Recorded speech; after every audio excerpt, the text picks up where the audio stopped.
Welcome Inside Appalachia. I'm Mason Adams. Several years ago, we began following two young people as they started a new job training program. They both grew up in West Virginia, and they're passionate about finding a way to stay here in Appalachia. I mean, everything in me feels born and raised here and feels a part of this land. I feel like I'm where I need to be. The hardest thing is balancing it all. I don't want to be negative, but I don't know if it's possible. Forget that. It's possible. Along the way, they faced multiple challenges, juggling family, work, school, and heartache. We didn't do nothing. We didn't do nothing accomplished today other than the house burned down. Can they find a way to keep going, earn a living, and stay in the state they love? We follow them on their 2-year journey. And we'll hear where Colt and Crystal are today.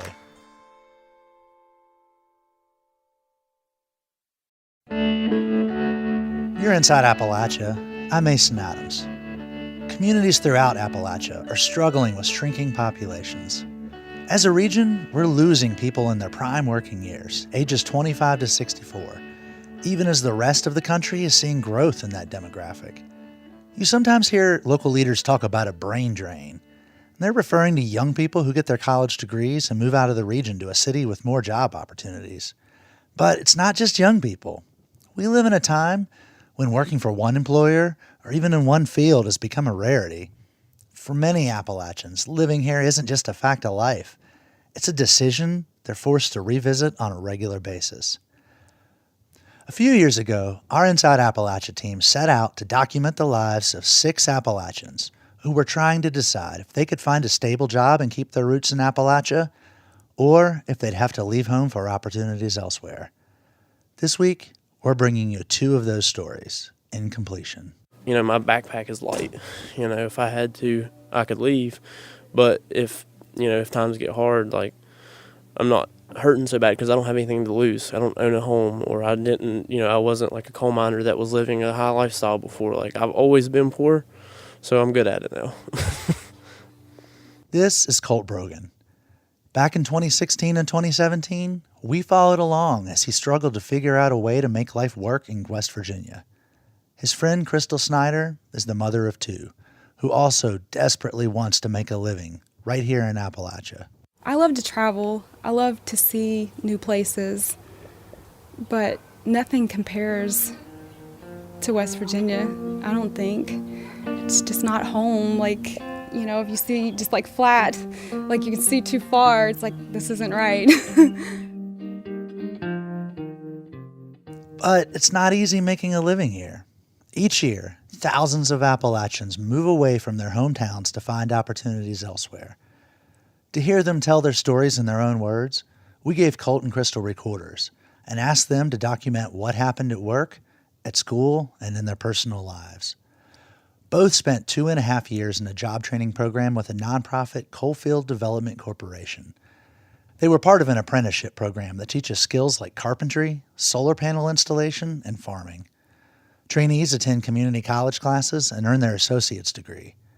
Coalfield Development pays for their tuition, but if they can't keep their grades up, they could be fired. The program is funded in part by federal money to help coal-producing states transition away from coal. But coal mining still pays better than most other industries around here. That's especially true for farming, which is not the most lucrative career. Still, Colt and Crystal decided to give it a try. They signed up for Coalfield's farming program called Refresh Appalachia. Colt and Crystal became friends. They bonded over their similar backgrounds. Both have struggled with multi-generational poverty and substance abuse in their families. But they also share a determination to succeed and to overcome the obstacles of their past.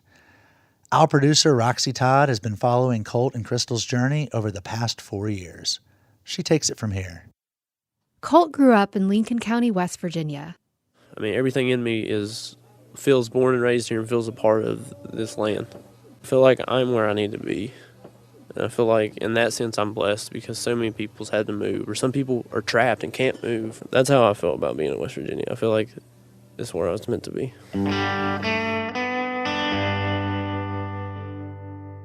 In high school, Colt planned to join the Army, or maybe get a job working for a construction company.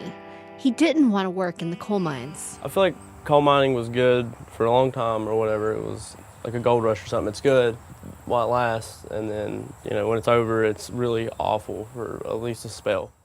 Most of his friends' dads worked as miners, and he saw a lot of them lose their jobs, including his stepfather.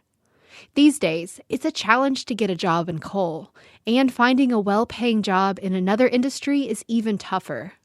Despite this, Colt wants to stay in West Virginia. He says he wants to be close to his family, especially his 7-year-old brother. And then there's his mom. My mom has always lived down this road since I was about, I want to say, 3 or 4. Colt drives me along the Coal River in a 1996 Geo Tracker. That rattling you hear? There's something wrong with his car, but he doesn't have the time or money to get it fixed. This is an extremely windy road. People describe it as like a roller coaster. It's May 2016, one of our first interviews together. Every curve of this road has some significance for Colt. As we travel along the river, I learn all the stories that connect him to Lincoln County, all the things he loves and hates, and all the memories that make him feel he has to stay, even though a part of him wants to leave. As a kid, he walked miles down this road. During summers, he spent more time outside than at home. On the hills to our left, we pass brick houses with well-landscaped lawns. Those houses, says Colt, are where the rich people live. The other side, the one that floods almost every spring, is where the river people live. And my people are the people of the Coal River. That's the people that I relate to. Those are the people that is the only one that lived the life that I lived. At one point along the drive, we pass a small white cross on the side of the road. This is where everybody fishes, mainly, because it's deep and there's good access to the river, and nobody's there. And that cross you've seen, that actually somebody was murdered there a couple years ago. Yeah.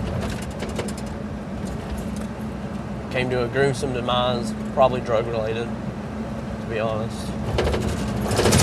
We drive a little more through washed out parts of the road until we park at one of Colt's favorite swimming holes.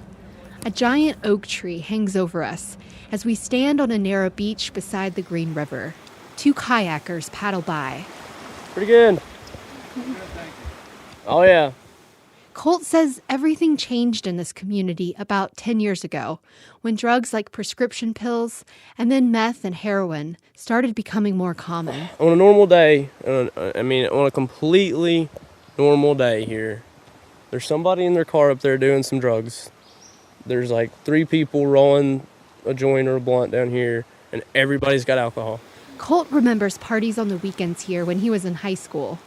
But he also remembers when families would come here to swim together, something he hasn't seen in many years. It used to be more beach, so there'd be more people basking in the sun, and the kids could play in the rapids that there used to be, and the rope swing was really deep, so it was pretty safe, honestly. And you can still go on the rope swing, but it's not as deep as it used to be where they made the breaks. Colt's memories from growing up along this river are mostly like this, idyllic and adventurous. Similar to the stories people from many rural communities remember. Few grown-ups, lots of time spent in nature. But for the most part, before drugs came into this community, Colt says the area along Coal River used to be the kind of place he'd probably want to raise his own family. But at some point, maybe around 2010, drugs swept through his community in a big way. And it's almost scary to see that change, to see what I feel is the drug epidemic changing the nature of the people to what they are today. And how it used to just not be like that. The worst thing you'd ever hear about is maybe marijuana and some drinking. And now it's like your cousin Tommy's a meth head and your brother lives up cliffside and is in a heroin den or something. After we get back into his geo-tracker, we drive past small homes, dog kennels, a chicken coop. Colt doesn't slow down as we pass his mom's house. He keeps his eyes on the road. This is where I grew up. There used to be a trailer there, but we tore it down because of flood damage. And That's my mother's house, but I'm not welcome there anymore.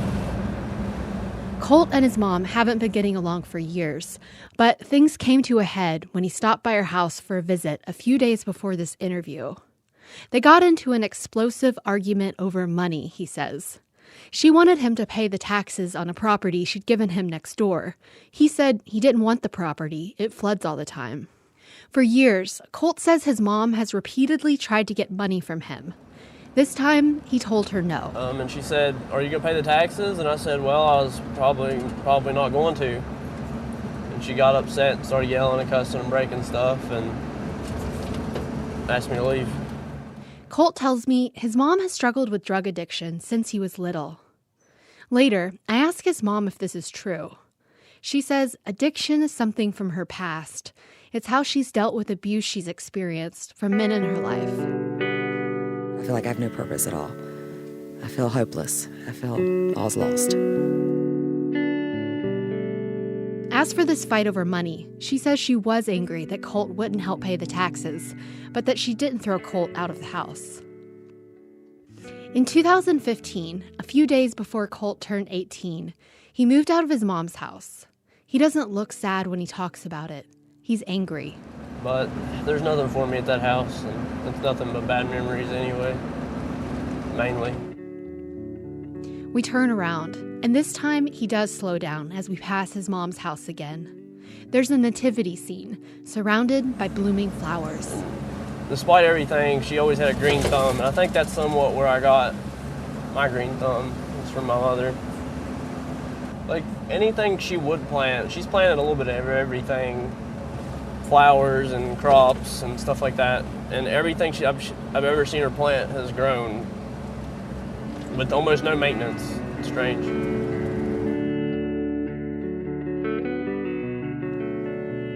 That green thumb that Colt inherited from his mom is why he decided to take an agriculture class in high school and later applied to learn farming through Refresh Appalachia.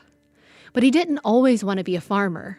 When he was a kid, Colt dreamed of being an architect, but that changed. By high school, he decided college wasn't for him. It felt too unpredictable. I felt like college is impossible for me. That's what I thought. I mean, when I was 17, coming out of a house that was not a very healthy environment, I mean, I thought dealing drugs is safer than going to college. It's the God's honest truth.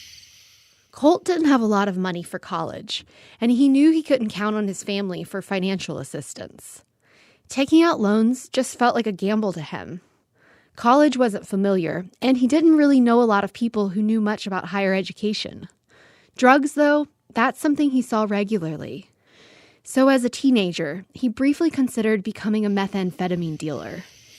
I could have made money that way. I mean, probably would have been an addict and had an awful life, made bad choices, maybe went to jail, became a felon. I mean, it's not a good road to go down to, but it's definitely lucrative and available. He says this was the lowest point in his life because he was headed down a path he didn't like. He was using hard drugs like heroin, crystal meth, and abusing prescription pills like most of his friends and family. But then things changed when he heard about the apprenticeship program at Refresh Appalachia. Because he had to pass a drug test to get the job. He says he quit drugs cold turkey, but it wasn't easy. To get away from his friends and family who were using, he asked for help from a friend he knew from agriculture class, Adriana Burton, and her mom. Adriana and her mom gave me that place to get away from the temptations. Adriana admits it wasn't easy to live with Colt while he was trying to quit drugs. For me, I went from really liking this guy to almost being afraid because he was, like he said, a huge during that time. It didn't matter what anybody said. It was bad. It was wrong. He had something smart ass to say about it. He didn't want to be around people, and if he did, they didn't want to be around him at that time. It took about 2 months until he felt in control of his emotions again and stopped snapping at people. He started to feel better, to think more clearly. He wrote music to refocus his mind. Mistakes are made and lessons are learned.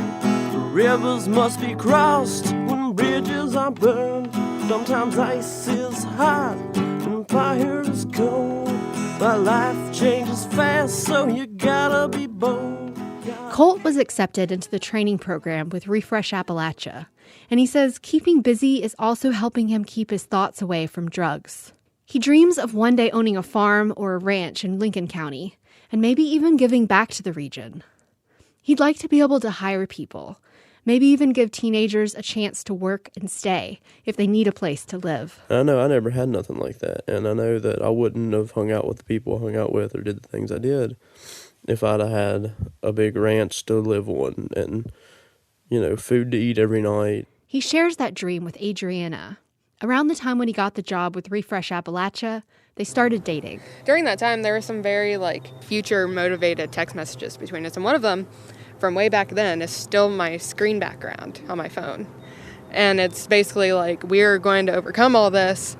I'm going to be your husband. We're going to have a farm. We're going to have 18 kids, because that's the joke that he had back then. It was 11. 11 kids. Sorry.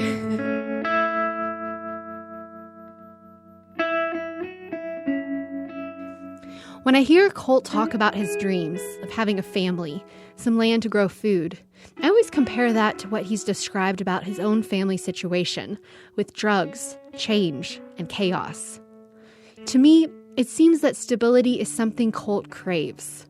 And if you think about it, there's almost nothing more stable than owning land, especially land in the same valley where your ancestors once lived.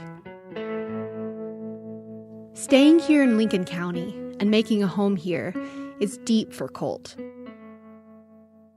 But achieving these dreams seemed almost impossible at times for him. By fall of 2016, things began to spiral out of control. It's September 2nd, and since the last time we talked, a lot's happened. A little bit after we talked, I just felt like in complete turmoil. Got to the point where I couldn't really wash my clothes really well, and sometimes I'd do it by hand. Washing his clothes became a problem because his washing machine broke. That same week, his car broke down. I carpool, and they encourage us to carpool and stuff at the company, but... Carpooling worked until one day when his coworker was off sick. Colt's boss said he had to find another solution, so he started walking about a mile to work and school on days when he couldn't get a ride. On top of his job, Colt has also been stressed about managing all the schoolwork and papers for his college classes. Some of his coworkers at Refresh Appalachia have left because the program's time commitments were too strict. One coworker was fired for not showing up to class. But Colt isn't a quitter. He's tough, and he's proud of that. If you want to stay here in West Virginia, then I believe you're doing something right. Because it's hard to want to stay here, in my opinion. It is so rough. Tough as he is, Colt didn't know how to deal with what happened next. My cousin called me, and I answered the phone at 7 in the morning, and she told me that my mom's house burned down. She's like, it's gone. It burned down. It's gone. Didn't really say much else. Colt called his boss and said he needed the day off. Since his car was still broken down, a coworker drove him to what was left of his mom's house. And it was gone. This top story was just burnt. And there were 2 walls standing, but I think it's just because it started in the middle and burned towards the outside, and it just took a while. But there's just nothing salvageable. Everything in the basement, if it didn't get burnt, it got soaked and nasty. Colt's 7-year-old brother had been staying at his aunt's house, so he was okay. His mom escaped with no serious injuries, which was surprising because the blaze started right near her bed while she was asleep, from a candle she'd left burning. She did have a big burn mark on her forehead. The fire department took a while to respond to the 911 call because Colt's mom lives in Alum Creek, right on the county line. So the dispatchers couldn't agree on which county was responsible for her home. This is the call between emergency dispatchers at Kanawha County and Lincoln County 911. 5379. Yeah, we have 5025. You have a report of a structure fire. According to Colt's aunt, Beth Miller, this conversation between the 2 counties was going on after the house had already burned. She says they'd actually made 2 earlier calls to 911 asking for help. Okay, on the river side, or because we have the roadway. Hey, Grandma. Rusty? But the river and everything on that side is in y'all's county. Is it on the... I'm trying to find out, ma'am. I've got 3 EMS calls after this side. I'm so sorry. Okay, let me figure this out. All right. According to Colt's aunt, Beth Miller, 2 local volunteer firefighters heard this conversation on the dispatch radio, and they brought in the fire departments from surrounding areas. But by the time the firefighters arrived, the house was a total loss. There wasn't much they could do. Everything was ruined, including dozens of musical instruments, their family's quilts, baby photos. By the way, this was not their first fire. When Colt was 2 years old, their first house along the Coal River burned down.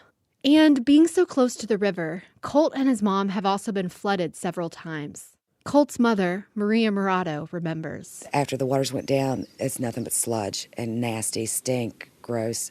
We would have to get tetanus shots and bleach and go at it like that. So they've lost things in the past, but this recent fire was the worst.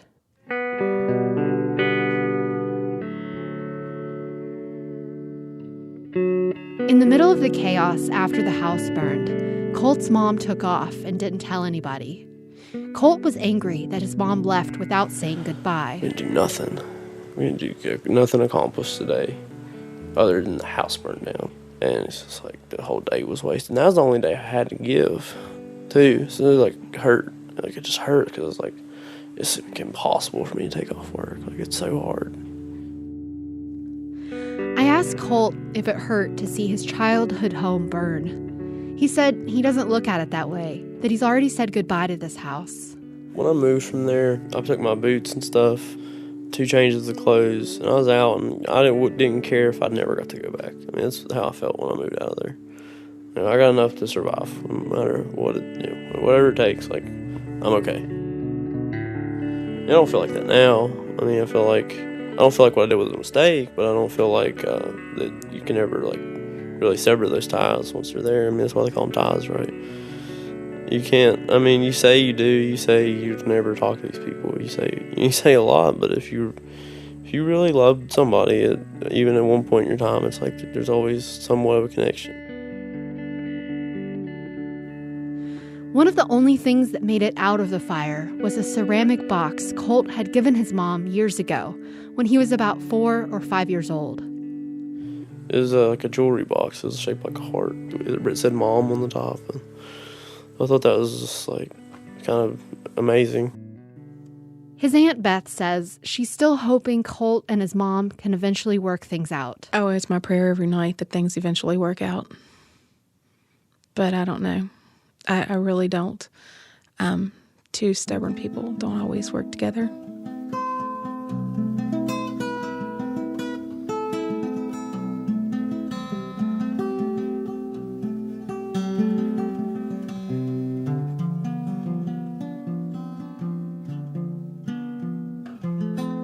After the fire, Colt's mom's life became even more disordered.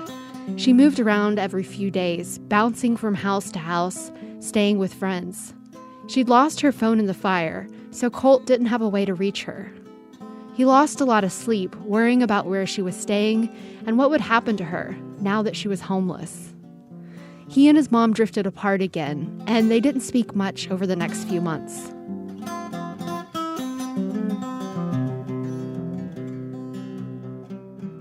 We've been listening to a story about Colt Brogan, one of the people we followed back in 2016 and 2017 for our series, The Struggle to Stay. The series, by the way, won a national award. When we come back, we'll hear Colt's plans as he approaches the end of his training program with Refresh Appalachia. Will he find a job that can support him? We'll also check back in with one of Colt's coworkers, Crystal Snyder. That's all coming up after the break. You're Inside Appalachia. I'm Mason Adams. We'll be right back.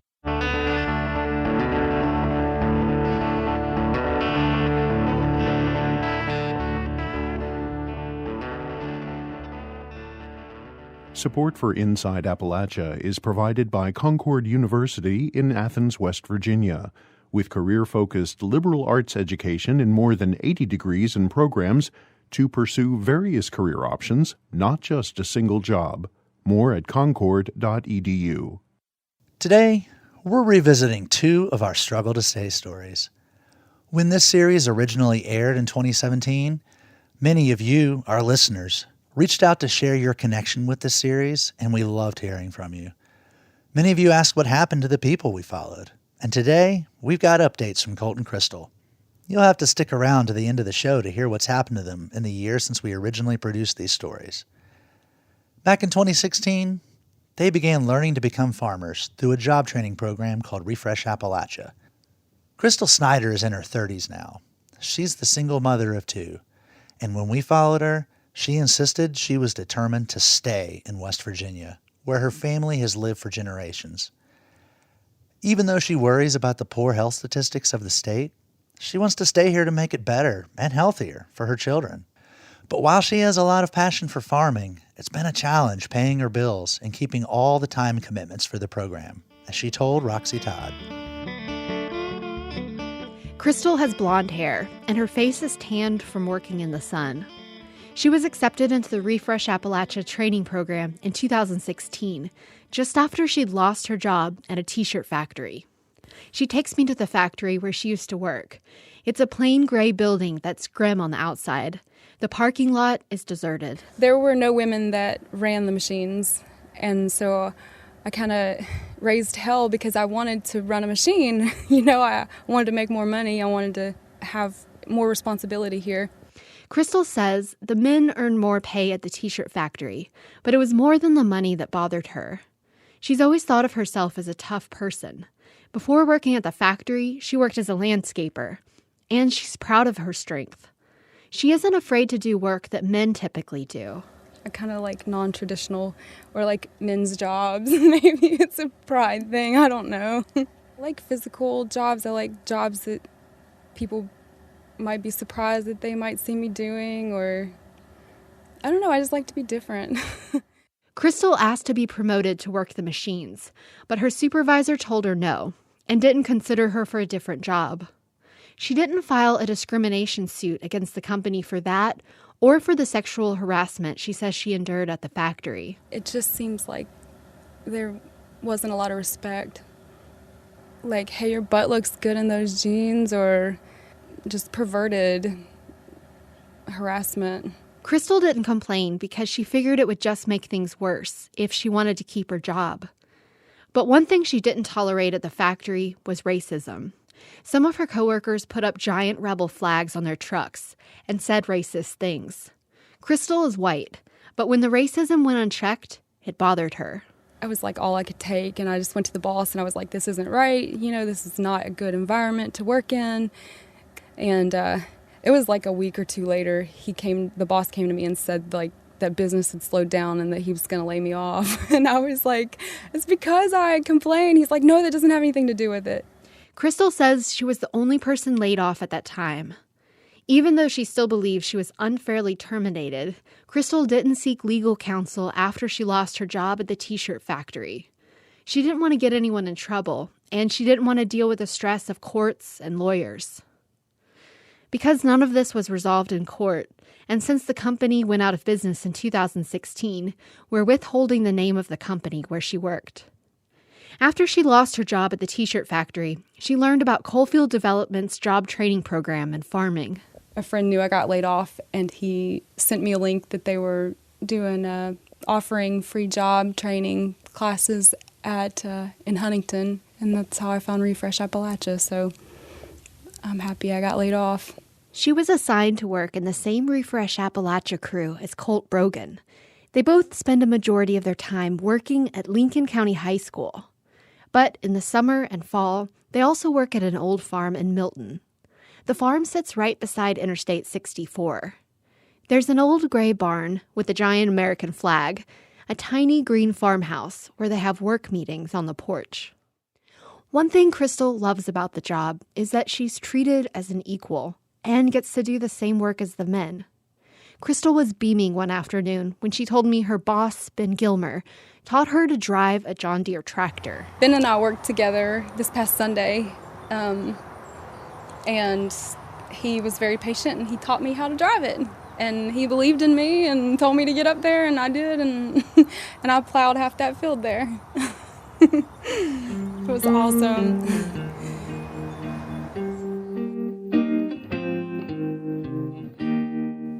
I'm proud to be in the field of agriculture. I'm proud to be on this journey, and I don't know where it's going, but it's going somewhere good.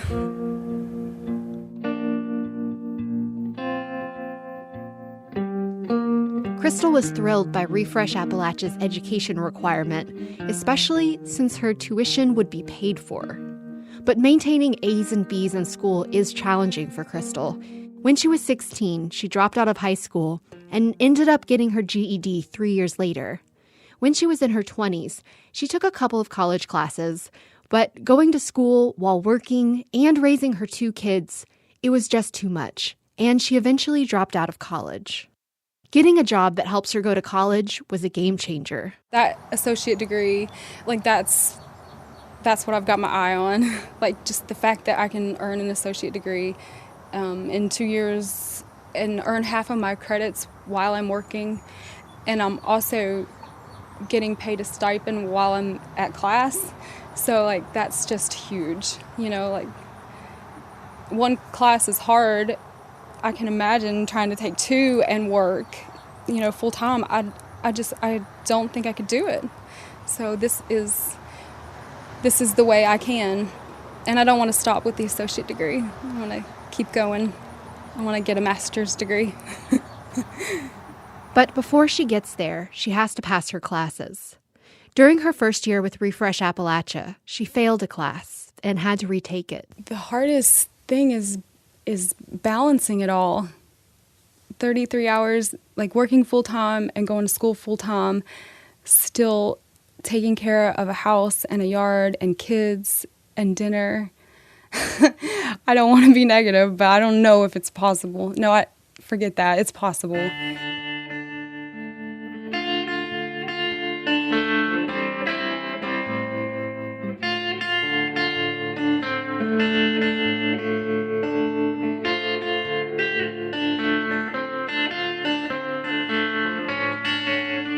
During the summer of 2016, Crystal and her coworkers were busy planting winter squash at the Milton farm site. The plan was to sell these squash to grocery stores. But the heavy rains washed away most of the seeds that they planted. And so by July, they had to replant the entire crop. Crystal recorded this next entry when she was working until dusk at the farm. Hey y'all, it's Crystal.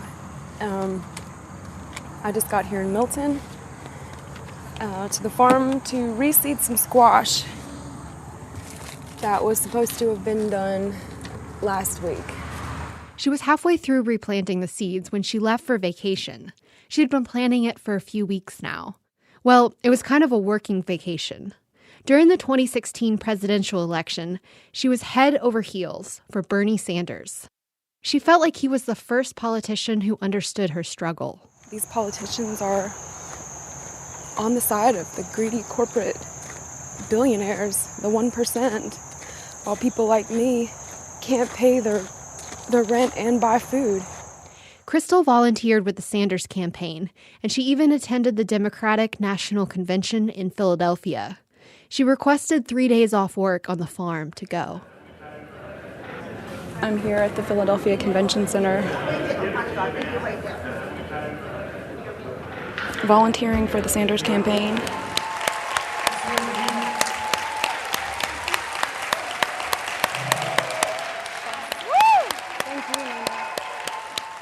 But once she arrived, the people she was getting a ride home with said they planned on staying till Friday, the same day she was supposed to be at work. She didn't call or text her boss, but she did send a message. So I sent an email late Wednesday night, about midnight, Thursday morning. I was due to be back at work Thursday. Said, I'm sorry. I can't make it. I can't make it in the rest of the week. When she came back, her boss, Ben, asked, why didn't she just call or text? Crystal remembers being frustrated with the question, and it turned into a bit of an argument. You know what? I was in Philadelphia fighting for our democracy, our freedom. They cut me some slack. And that's pretty much what I said, and I think that they're more upset about my attitude about it than even the actual aspect of me emailing instead of calling in. So yesterday they told me that I was be on like a probationary period, and if I was late or didn't show up for work, which never happens, that I would be terminated. The threat of losing her job, plus the stress of having to replant the entire squash field, just felt like too much pressure for Crystal. I'm not sleeping at night, and God,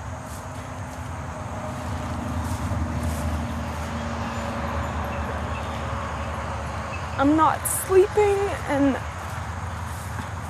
I'm having like chest pain, and it's just so much pressure. I feel so alone. The next morning, she had to go to a special meeting with her bosses, Ben and Brandon, and talk about what would happen next. At many jobs, a mistake like what Crystal did might get a worker fired, but firing people is a last resort option for Coalfield Development, explains one of Crystal's bosses, Brandon Dennison, the organization's CEO. We can't coddle because we can't set our crew members up thinking the workforce works one way when it doesn't. You can't miss work without notifying your supervisor. And so when that happens, there have to be consequences.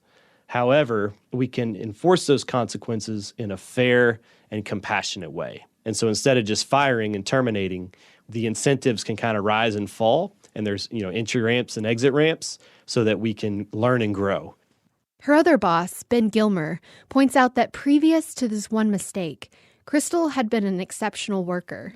When she's on the job site, it's clear that everyone else kind of steps up their game to keep up with her. She sets the pace, which I admire a lot. So when she didn't show up for work, it seemed out of character, and they decided to give her another chance. Because the ultimate goal of Refresh Appalachia isn't just to grow food.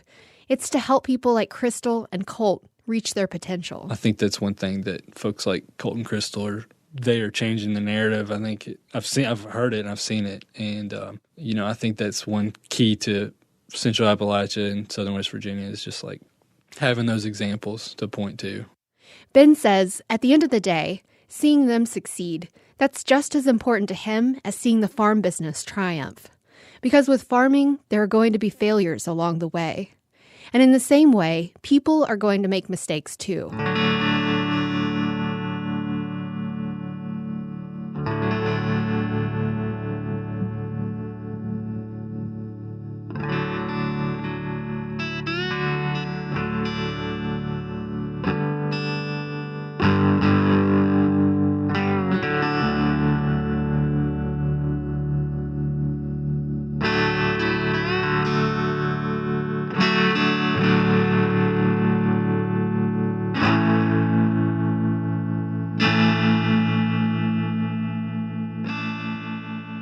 After all the squash had been replanted in Milton, Crystal got to spend more time working in Lincoln County High School's greenhouse. Even though it meant a longer drive, she loves working there. She likes interacting with the high school students and teaching them to grow food. And she gets to work with two people she's grown to be close friends with, Colt and Caroline. They joke that they're the 3 C's. They also started to grow shiitake mushrooms at the Lincoln County site. This is the type of farming Crystal is most passionate about. She smiles while she drills holes in logs and hammers in little plugs with shiitake spawn. In about 8 months, these logs will grow shiitake mushrooms. Being out here and being in Lincoln County is it's just got me wanting to just go off the grid. Just grow my own food and stay out here. It's just so peaceful. Despite the stressful moments, farming gives Crystal a peace she hasn't enjoyed much over her life. She had 2 rough marriages, and her childhood was filled with trauma. During her time in Refresh Appalachia, Crystal started seeing a therapist who helped her overcome some lingering effects of the trauma she's experienced. Just learning to stop the bad thoughts and not worry. Just worry does so much harm, and and no good. So it kind of forced me to snap out of it and refocus on all the wonderful things in my life. The program has also helped Crystal talk about her trauma with her coworkers in a group setting. In one particular meeting, Crystal told the entire Refresh Appalachia crew of 12 people about the experiences she faced as a little girl. In 2nd grade, we were robbed. My dad was heavier into, he was selling cocaine at that point, and we lived in the East End, 7th Avenue and 14th Street in Huntington, and he had some shady friends, and they knew he had a stash, and they kicked in the door, and there were guns, and it was so scary. I thought they were going to kill him, and I thought they were going to kill us, and my mom was just screaming, and we were all just screaming. Her boss, Ben, said the story seemed to inspire the rest of her coworkers to share their experiences. When Crystal, she leads from her heart like that, and it allows other people to, I think, access that within themselves in a different way, and I saw that. So each of us, including myself, probably, we just opened up in a way we wouldn't have otherwise, because she started off that way. In her 2nd year with Refresh, Crystal started to focus more on how much she's overcome in life. And she also began improving her grades in college, making all A's and B's. Her dream is to one day own a farm where she could work with her son or daughter if they decide to become farmers. What are you most proud of? My resiliency, my tenacity. I'm proud that I shine my light still, maybe more so than maybe I would have if I hadn't experienced darkness. I'm a protector, and I love that about myself. I'm proud of my kids, their kindness. The next time I check back in with Crystal and Colt, it's January 2017.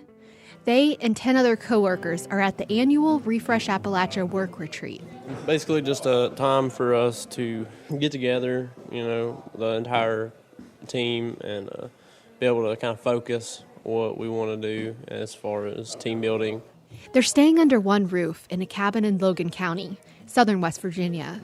Above where we're sitting, there's a taxidermy boar's head mounted to the wall, and across the room, there's a stuffed bobcat and squirrel.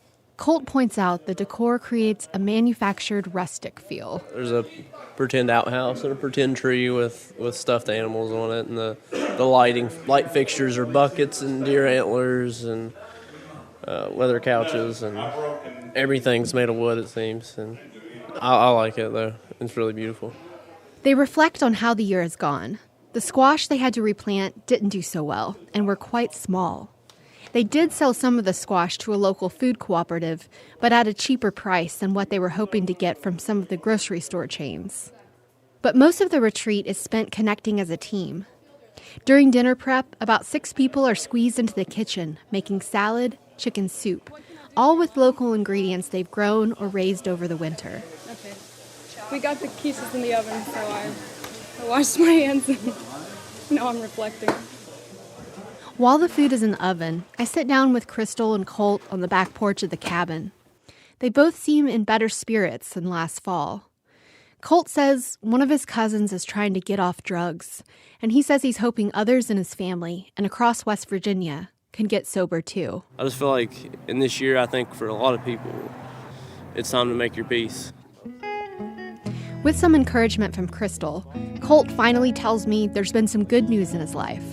He was awarded the youngest member to become a crew leader. He was also elected president of Coalfield's Crew Member Council. So basically, he gets to represent his coworkers and advocate for ways to improve their experience, kind of like the student body president for his program. Work isn't the only thing going well for Colt. He proposed to his girlfriend, Adriana, over Christmas. It was weird and awkward, but we were having an argument, having a big argument. And I was just questioning, our relationship not in a big sense, but just in a, why are we arguing sense? It just didn't make sense. I just wondered if she was so bent out of shape that she wouldn't marry me, and I asked her theoretically. And then she said yes, and I pulled out the ring and said, will you marry me?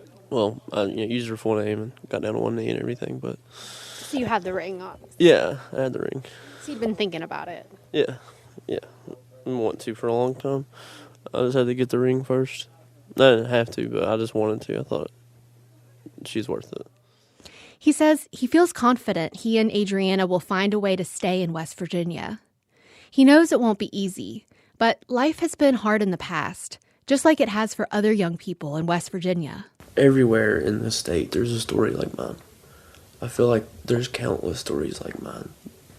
I think people need to know the problems out there so that they can find those solutions. They need to know what we really face as a community and what kids are learning, so what the future generation has to hold because of what they have experienced, and how emotionally and mentally disturbed a lot of us really are because of what we did have to go through.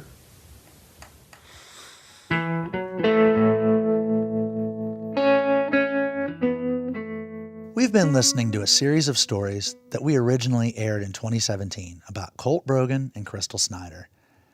Each said they wanted to stay in Appalachia and learn farming. Roxy caught back up with them in 2018 to hear how things were going. In early January that year, their program, Refresh Appalachia, hosted a retreat. Like the one a year earlier, it was held at a rustic cabin in Logan County. Roxy picks up their story there. They sit in a small huddle to discuss a list of things that hadn't gone as planned on the farm in the past year. On a large piece of paper, Colt draws a field of squash plants, overrun with weeds. For the second year in a row, they had problems with their squash crop. This is our squash fields. We didn't really allocate time to weed them properly. And also, throughout a good amount of the year, we had a communication breakdown. What specifically failed? The crop. This year, they planted earlier, and the squash plants were growing much better than last year. But they didn't keep up with the weeds, and most of the plants died. While the weeds were overrunning the squash, they were focused on growing vegetables and raising chickens at Lincoln County High School. It was a lot to manage, and they should have called in reinforcements for help. Crystal says they're trying to learn from their mistakes. I don't believe in failures. I believe in learning opportunities. So we just came up with a lot of things that we can do different to have a more successful crop of winter squash in the future. After they're done huddling, they present their reflections to the larger group of coworkers, using sticky notes and illustrations to depict their successes and their failures. They raised a lot of collard greens, beets, and carrots, but several of the chickens they were raising for meat died prematurely. Still, the farm raised $15,000 through the sale of vegetables and meat, and they were proud of that. After a full day of meetings, they all gather in the kitchen to prepare dinner together. I'm washing some monster potatoes for our potato soup. You got the directions. It says cubed. Is that our chicken? We grew those chickens at Lincoln County High School. While Colt and Crystal cook potato soup, and several of their coworkers roast a chicken, other workers sit on couches to sing and play the guitar.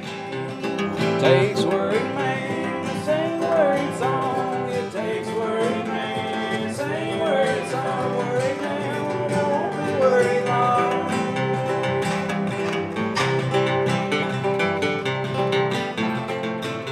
Despite the fact that they had some failures on the farm, Colt and Crystal's boss, Ben Gilmer, says the real success of Refresh Appalachia is seeing them change and grow over the past 2.5 years. We're trying to, help people and places reach their full potential. We try to operate like a business, so we try to create our own revenue, so we're sustainable. But we have a social mission, and that mission is to help people and places, specifically in the coal fields. And he points out, although people have been farming for a long time in Appalachia, making money from small farms is a relatively new idea for communities in Appalachia. One of the goals of Refresh Appalachia is to find ways to adapt to the landscape and grow food in an area that has some challenges. For example, miles and miles of former strip mines. Part of it for us is figuring out how we do agriculture in the coal fields, and because it's not like the Midwest or the Hudson Valley or the Northwest or Central Valley, California. So like at Refresh, we're growing in parking lots and we're growing on using abandoned mine lands for geothermal energy for greenhouses. No matter what we do, I feel like in Central Appalachia, it's like we're going to have to make it our own, like building on what we have.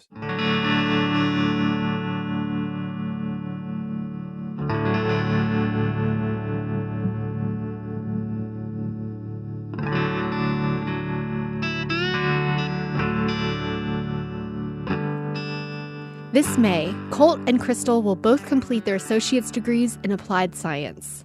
They will also be the first 2 graduates of the Refresh Appalachia program. I think part of what we're doing, a lot of folks in the region right now, they're like looking at folks like Crystal and Colt. I think they provide a model of, folks that are taking a bold step. Crystal is working on her business plan to become a professional mushroom farmer. She's going to transition to that goal by continuing to work part-time with Refresh Appalachia over the summer. After that, she'll work on building her own farming business. That's really exciting.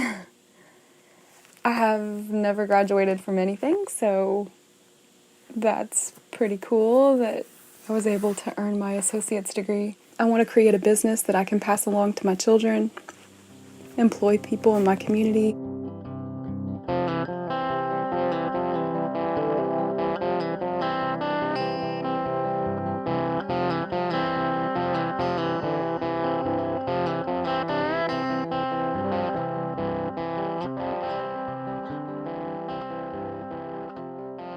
We've been listening to Colt and Crystal Stories, which originally aired in 2018. Today, we have some updates on Colt and Crystal's lives, and some twists. Neither Colt nor Crystal currently live in West Virginia. Colt and Adriana moved to Ohio. He works in the auto industry. He says it's good money, but he misses his family, and he and his mom still haven't reconciled with each other. He and Adriana are hoping to get married next June. Crystal, meanwhile, moved to Virginia's Shenandoah Valley, where she's pursuing a career as a water operator.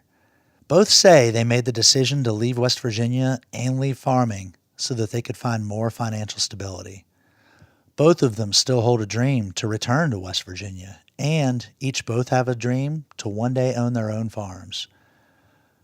Even though they didn't end up pursuing jobs in agriculture, at least for now, they say their experience in Refresh Appalachia gave them a sense of what's possible. Crystal and Colt, keep in touch. We hope to hear from you again here inside Appalachia. Music in today's show is provided by Marissa Anderson. Roxy Todd is our producer. Our executive producer is Andrea Billups. Ibby Caputo edited the stories in this episode. Eric Douglas is our associate producer. Our audio mixer is Patrick Stevens. Xander Alloy also helped us produce this episode.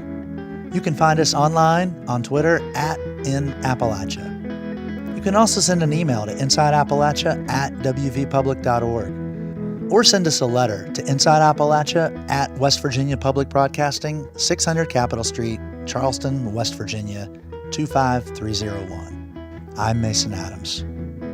Inside Appalachia is a production of West Virginia Public Broadcasting.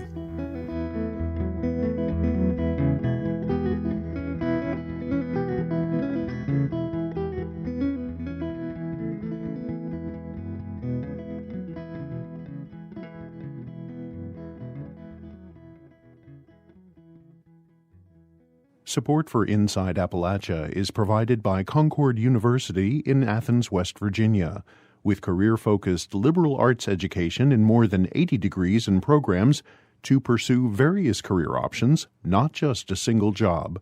More at concord.edu.